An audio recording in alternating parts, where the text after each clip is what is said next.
It's James here from goodguitarist.com, and in today's lesson I'm going to show you how to play Lively Up Yourself by Bob Marley. And I'm going to show it to you in a few ways, just for different levels of players. There's going to be like the easiest possible way using just some open chords and a strumming pattern, and that's great if you just want to sing the song and don't really care too much about all those extra little guitar bits. And I'm also going to show you that little riff, which is also very beginner friendly, that goes.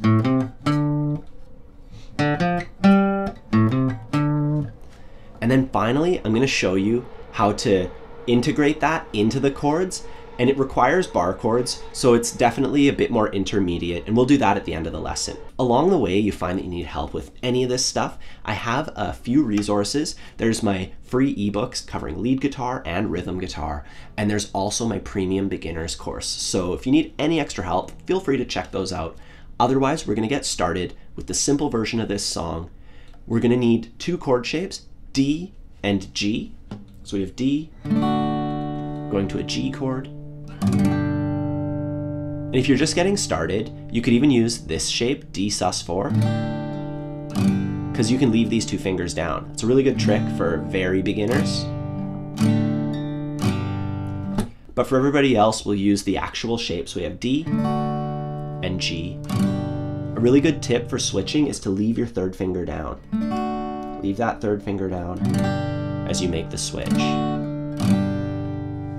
The chord order is really easy. Just go D to G, back and forth the whole time. It's a 2-chord wonder. Anytime I see a song like that, my heart skips a beat because I'm like, yes, I have another song that I can show beginners.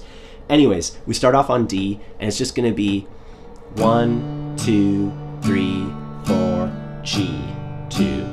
So make sure you can do that. Just count out loud. 1, 2, 3, 4, G, 2. You could also play What I Got by Sublime using the same progression.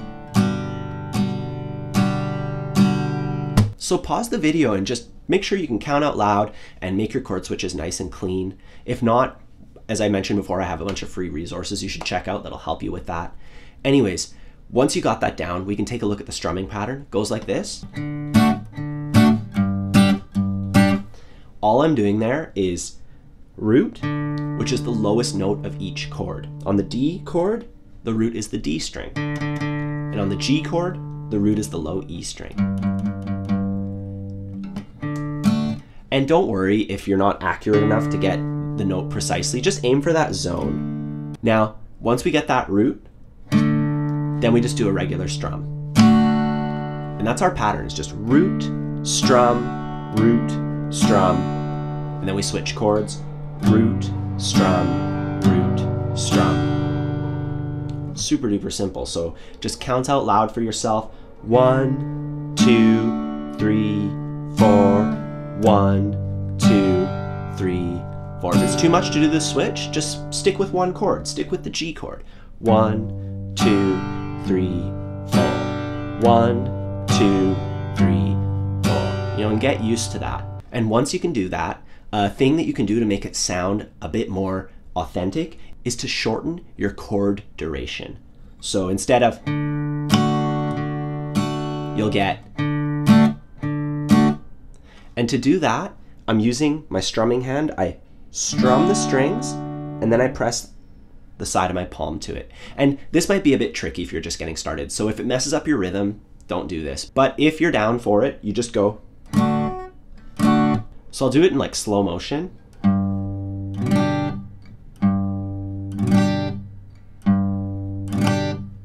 And I would just practice that a whole bunch. Just strum, mute.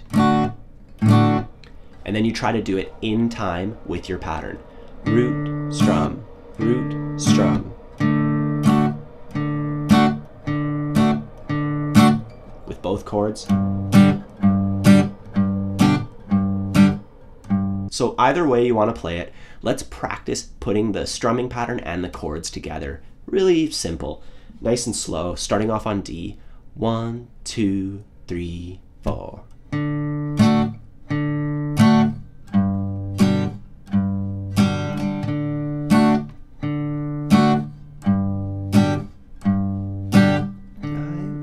Up yourself.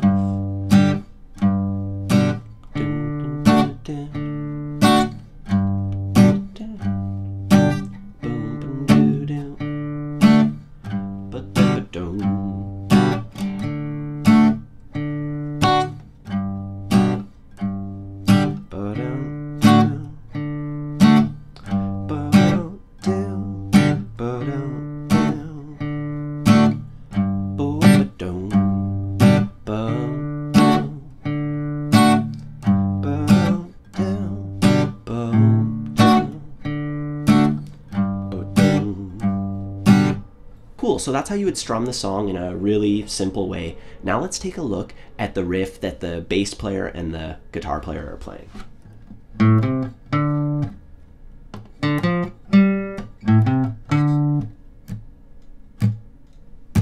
As far as the notes are concerned, this one's super duper simple. We start off on the A string and we just pluck the string open. Then we play the 3rd fret and then the 5th fret. And I recommend using these fingers. Use your 1st finger and your 3rd finger. That way you can just reach all the notes without moving all around the fretboard. 0, 3, 5. The next part, we go to the D string, same thing. 0, 3, 5. And then we go back to the A string. 0, 3, 5. So the notes are really easy. It's just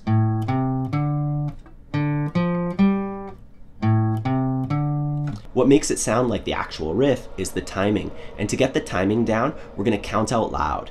1 and 2 and 3 and 4 and 1 and 2 and 3. So we're actually starting off on the and of 4. 1 and 2 and 3 and 4 and. Then we play this next note on beat 1. So 3 and 4 and 1. Get that first. 3 and 4 and 1. And be able to do it just like me, counting out loud. 3 and 4 and 1. And then the next note happens on beat 2. So we'll just add that. 3 and 4 and 1 and 2. So try that a whole bunch of times.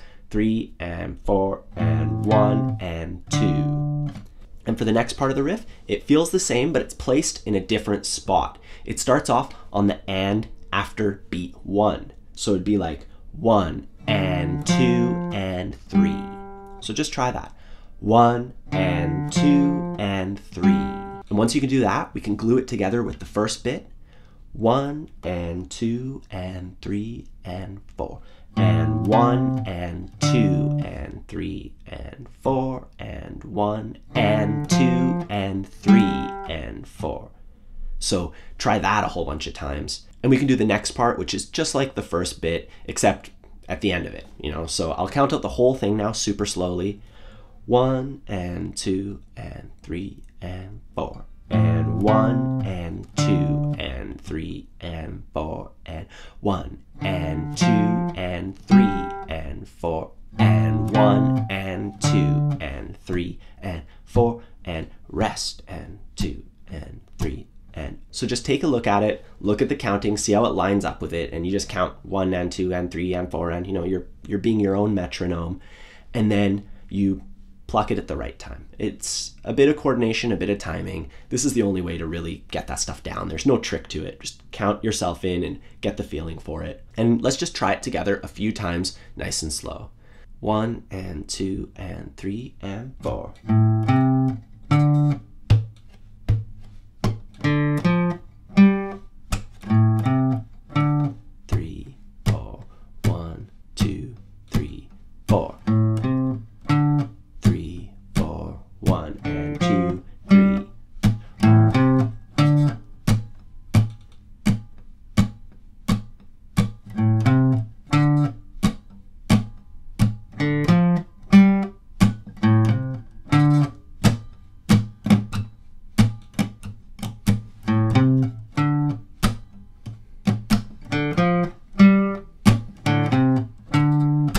Cool, so that's how you do the riff and the easy chords. And at this point, you have enough that you could start off the song playing the riff, and then you could go into the strumming and sing along with the whole song.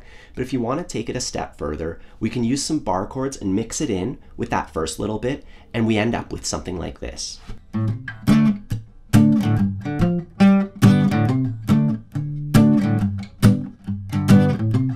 So for that, we're going to need a couple chord shapes. D, right here, that's a bar chord.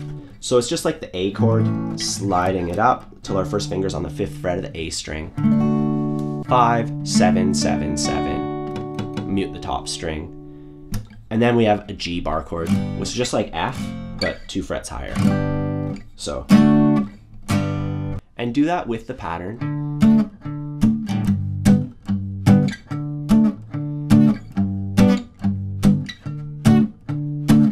Just, you know, root down, root down, root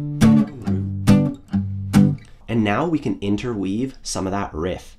We start off going 0, 3, and then we drag up our first finger to the 5th fret. So 0, 3, 5, and we do a strum. So that's the first step. Then we go root down. So far this is what we have. And to make my chords short, I'm just releasing the pressure. So I just release the pressure. Anyways, I'll do that slowly one more time. 3 and 4 and 1, 2, 3, 4. And then I play the part of the riff that goes with G. So, I hit the bass note, and I land on my pinky. And then from there, I finish my G shape, and my pinky's already in the right spot. And I do one strum on beat 4. So the G part, just like that. And then to finish off, we just do the first part again. And we go to G and just do our strumming pattern. So all together, super slowly.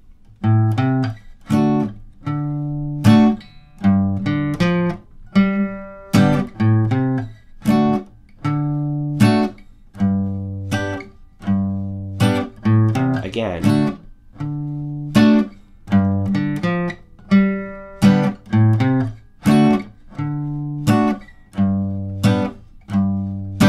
Once you speed it up,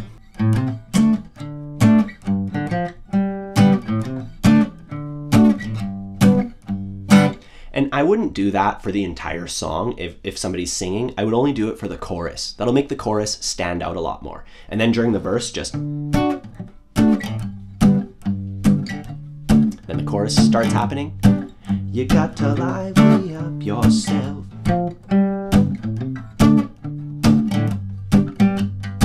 So there you go. That's a whole bunch of ways that you can play Lively Up Yourself by Bob Marley. I hope you enjoyed this lesson, and if you need any extra help along the way, remember to check out my free resources. There's links to all that stuff down below. Either way, have a fun time practicing, and I'll see you soon.